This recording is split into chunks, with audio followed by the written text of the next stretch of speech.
नमस्कार दोस्तों, क्या किसी शूद्र व्यक्ति को एडमिनिस्ट्रेशन में या फिर लीडर बनने का कोई अधिकार नहीं है?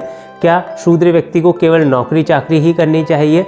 ये सवाल मैं आपसे इसलिए पूछ रहा हूँ क्योंकि एक वीडियो सोशल मीडिया में बहुत ज़्यादा वायरल हो रहा है विवेक बिंद्रा का। विवेक बिंद्रा की कंट्रोवर्सी तो चली रही है, लेकिन उसके साथ साथ लल्लन टॉप में उनके दिए एक इंटरव्यू का एक क्लिप बहुत ज़्यादा वायरल हो रहा है, जिसमें विवेक बिंद्रा ये कह रहे हैं कि भाई जो ब्राह्मण है उसे ही लीडरशिप के काम करने चाहिए और जो शूद्र व्यक्ति है उसे बस नीचे नौकरी का या फिर उसे इम्प्लीमेंटेशन का काम करना चाहिए। शूद्र को ब्राह्मणों वाले काम नहीं करने चाहिए। अल्टीमेटली ये वो कहना चाह रहे हैं। तो आज की इस वीडियो में मैं आपसे इसी बारे में डिस्कस करने वाला हूँ कि ये जो बात कही जा रही है ये कितनी सही है और कितनी गलत।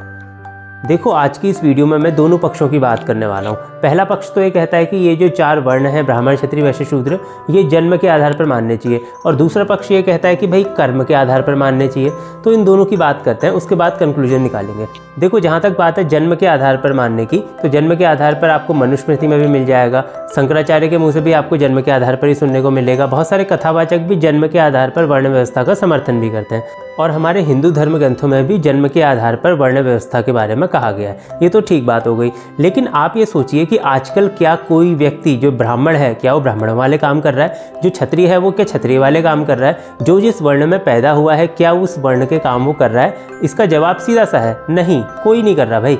तो कुल मिला के बात यह है कि हिंदू धर्म के 99% लोग जन्म आधारित वर्ण व्यवस्था को या तो नहीं मानते हैं, या फिर मानते हैं तो अपने आचरण में उसे फॉलो नहीं करते।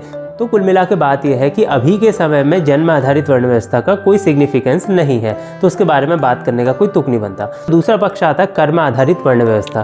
देखो, कर्म आधारित वर्ण व्यवस्था का कोई सिग्निफिकेंस नहीं नजर आता। क्यों नजर नहीं आता? क्योंकि इंसान के जो कर्म है वो दिन में हजारों बार बदलते रहते हैं। तो क्या जितनी बार कर्म बदलेंगे उतनी बार क्या उसका वर्ण भी बदलेगा? और अगर कर्म के हिसाब से आपको अपना वर्ण बदलना ही है तो वर्ण रखने का क्या मतलब हो गया? कभी भी कोई भी ब्राह्मण बन जा रहा है, कभी क्षत्रिय बन जा रहा है, तो वर्ण व्यवस्था कोई सेंस नहीं बना। तो कुल मिला के इन दोनों पक्षों की अगर मैं बात करूं तो अभी के हिसाब से, वर्तमान समय के हिसाब से वर्ण व्यवस्था का कोई खास सिग्निफिकेंस नहीं बचता।